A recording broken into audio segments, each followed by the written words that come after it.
Still moving along here in our journey of what exactly project management is. We've talked about scope, schedule, cost, and quality management.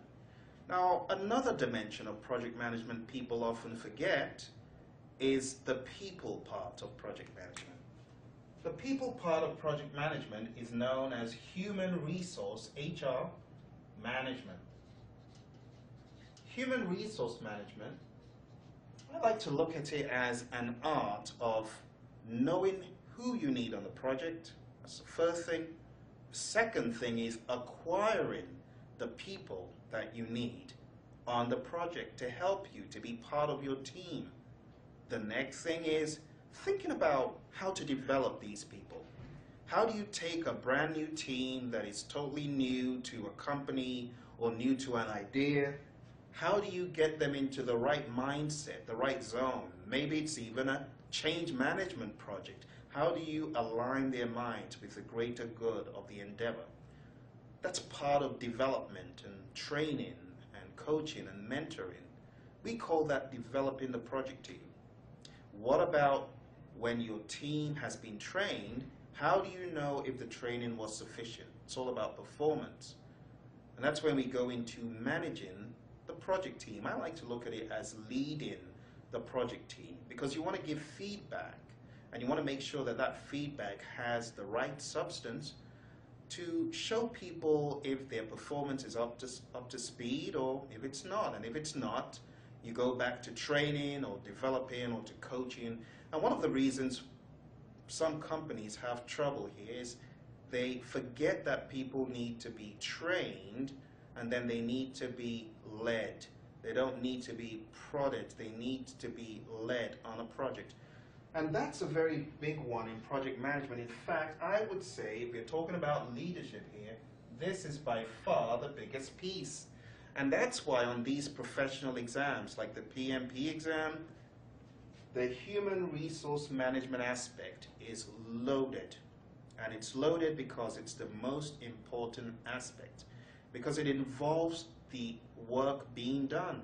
It involves people now being on the project and people being encouraged, managed. I mean, where would you be on a project like this without your people? You'd be absolutely nowhere. Without people, code can't be written. We don't have robots for that yet. We don't have the programming and all that down to program some supreme intelligent beings who we've programmed in to an application to do that stuff for us. We don't. Maybe one day we will, but for now, it's back to people. The people part of project management is so important. So human resource management, knowledge about leading the team, developing the team, managing the team, all of that good stuff is part of project management. Another big part of project management is communications management. You know, as the saying goes, the project manager spends, watch this, experts say 70 to 90% of the time on the project doing what? Communicating. Project managers should be that focal point on any project to communicate what's coming in, what's going out. Get the information coming in, give it to the right people. Be that conduit, take it to the right channels, the right places. And that's why communications management is another big piece while we're executing our project. To efficiently communicate as we manage the project, we need to be thinking about what do we need to communicate, why, when, who to, how are we going to do it, how are we going to make sure that the people that need the communications are happy. That is part of managing the project. So we can't talk about project management without diving deep into communicating. How do we communicate? What is our communication style? Do we prefer to communicate verbally? Do we want to just send that email? Sometimes that email isn't going to cut it. Sometimes, you know, you need to actually be in front of your stakeholders. And that's why back in the day, I know things have changed now with video conferencing, but back in the day, management was willing to spend tons of money on you going to a client site. Why? They know the secret.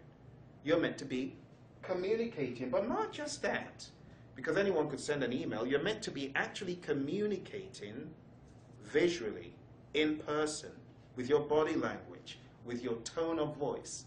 Expert project managers know that in order to effectively communicate and apply the laws of communication on any project, you have to be a seasoned communicator. You could have all the Gantt charts and all the WBSs and all the earned value management in the world. It doesn't mean a thing when your customer isn't convinced that you care. And to show your customer that you care, you need to communicate. Now, very quickly before I round up this section, let's talk about the different pieces of communication and why this is such an important aspect of project management.